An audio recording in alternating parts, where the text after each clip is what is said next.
بۆ ئەم جارەیان چارەخوازێکی زۆر تایبەت و زۆر جیاوازمان هەبوو کە مناڵێکی ئافرەت تەمەەن 12 ساڵان بوو هەر لە مناڵیەوە لە سەرەتای مناڵیەوە میزی بۆڕانە ئەگیرەواتە بەردەوام میز ئاهاتە خوارەوە. طبعاً دوای ئەنجامدانی پشکنین بۆمان دەرکەوت کە حاڵەتێکی زگماکی لە یەکێک لە گورسیلەکانی هەیە و ئەم حاڵەتە زۆر حاڵەتێکی نادیرە. طبعاً هەموو چارەخوازێکی بەڕێز بە شێوەیەکی گشتی دوو گورچیلەی هەیە و هەر گورچیلەیەکیش یەک بۆری هەیە. ئەم چارەخوازە بەڕێزە لای چەپی هیچ کێشەیەکی نەبوو، یەک گورچیلە و یەک بۆری هەبوو، بەڵام لای ڕاستی دوو گورچیلەی هەبوو.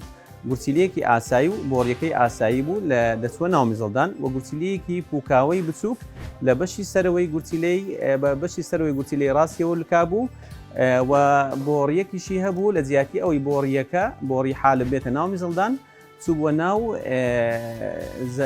زێی ئافرەتەکە، واتە ناو دەرچەی خارجی کۆ ئەندامی زاوزەی ئافرەتەکە.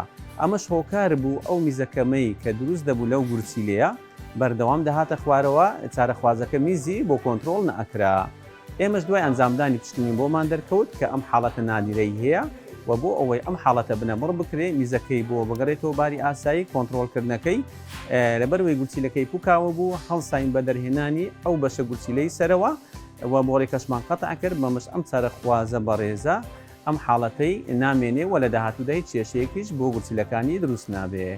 زۆر سپاس بۆ تیمی نەشتەرگەری میهرەبانی بە هیوای سەلامەتی.